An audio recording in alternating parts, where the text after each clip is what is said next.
Hey guys welcome to my channel.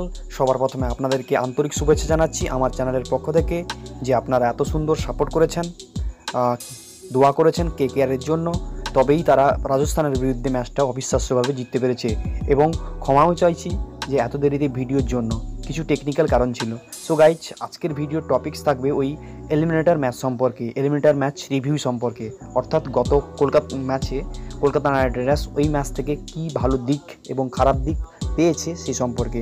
এবং আমাদের অবশ্যই লক্ষ্য থাকবে কলকাতা নাইট রাইডার্সের আগামী ম্যাচ সানরাইজার্স হায়দ্রাবাদের বিরুদ্ধে। তো গাইজ, আপনারা হয়তো ভাবছেন কেন ব্যাটিং লস হচ্ছিল, কলকাতা নাইট রাইডার্সের লাগাতারভাবে কেন এত ব্যাটিং পড়ছিল। তো গাইজ, বলে রাখি, আইপিএলের শুরু থেকেই হয়ে আসছে এটা। আমরা যেটা আগের ভিডিওতে বলেছিলাম যে যখন কলকাতা নাইট রাইডার্স ও রাজস্থান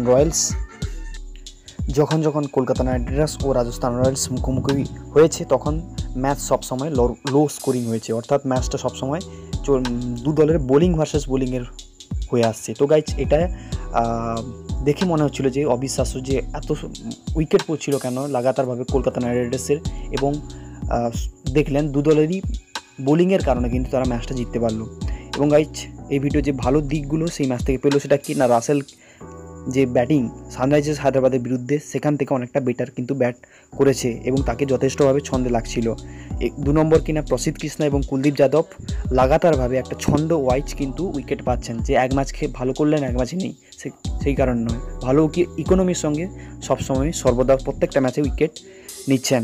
আর খারাপ দিকগুলো হলো সেটা কিনা রবিন উত্থাপা, নীতিশ রানা, বিশেষ করে নীতিশ রানা একেবারেই চলছেন না, যেটা সবথেকে সমস্যার বিষয় হয়ে দাঁড়িয়েছে কলকাতা নাইট রাইডার্সের টিমে। এই পর্যায়ে দাঁড়িয়ে ওনাকে প্লেইং 11 থেকে রাখবেন নাকি বের করে দিবেন, এইটা সমস্যা চলছে।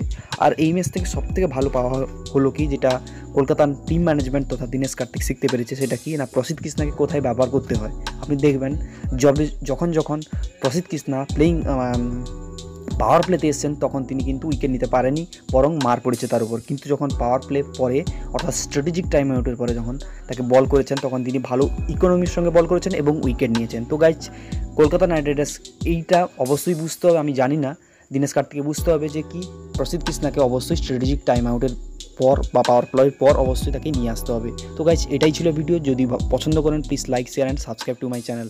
Thank you.